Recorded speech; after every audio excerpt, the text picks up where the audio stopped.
Hi, I'm Nicole Kellick, Chair of the Knox County Republicans. And I'm Scott Rockneck, Vice Chair. And today we want to tell you about House District 45. In the 2022 elections, Maine Democrats retained control of the House. Of the 151 districts, 45 are on the coast. This comprises on the Democratic side of 27 women, 14 men, and on the Republican side, 2 women and 2 men. Of those, only one is a commercial fisherman. And with this special election, we have the opportunity to change that. District 45 comprises of Bremen, Friendship, Louds Island, Waldoboro, and Washington. District 45, it's ours to win with Abden Simmons. Regardless of what town or county you live in, we ask that you volunteer and contribute. And most importantly, if you live in the district, come vote on June 13th, 2023. Ladies and gentlemen, please say hello to Abden Simmons.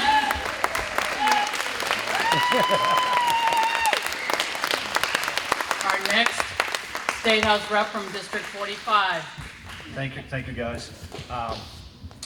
I've worked with with Dustin, and I've worked with Billy Bob a lot on lobstering.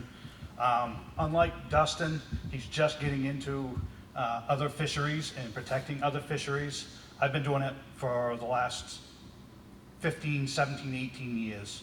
I overfish in the spring, I dig clams in the summer, and I jump on a boat usually in the winter and go offshore lobstering. Matter of fact, I've been on Dustin's dad's boat fishing. That's the biggest thing for me, is protecting our commercial fishing industry. It's a $4.8 billion a year industry. It's not just the lobstermen. It's the restaurants, it's the dealers, it's the waiters, it's everybody. And it needs to be protected. And everyone seems to come to me and ask me questions of why, the different issues that we have.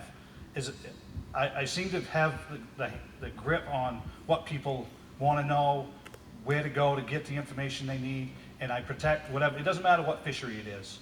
You know, these guys are protecting their industry. I'm protecting all industries. I don't care what species it is. I've harvested just about everything in the water. I've dove for urchins. I've dove for scallops. I overfish clam, oysters, quahogs, mussels. I've harvested just about everything. Been on the back of a boat lobstering. I've done just about everything there is. And I've seen all aspects of it, and I continue to do so.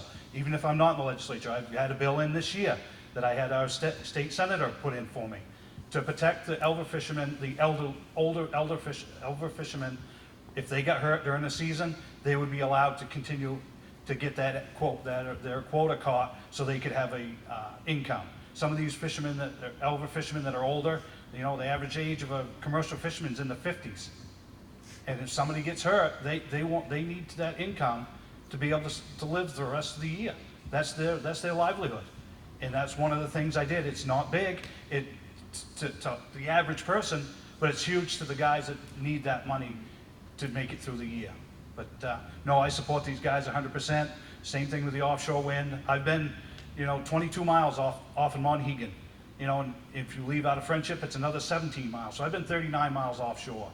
And when they say that there's nobody out there, those guys fishing out beyond us. And they're just going to devastate our habitat. And it's the same thing with the windmills with the chains. They're just going to destroy the bottom. Anything there is going to kill it. They can say what they want, but it's going to wipe out the whole bottom. We've seen it with draggers. That's another reason. These draggers aren't going to be allowed to fish anywhere near these offshore windmills. And it's just like the whale rules.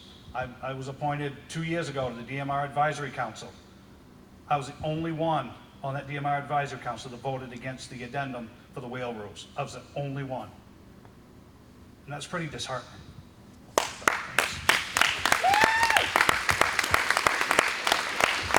So, thank you all for coming. Jason, I know you came a long way.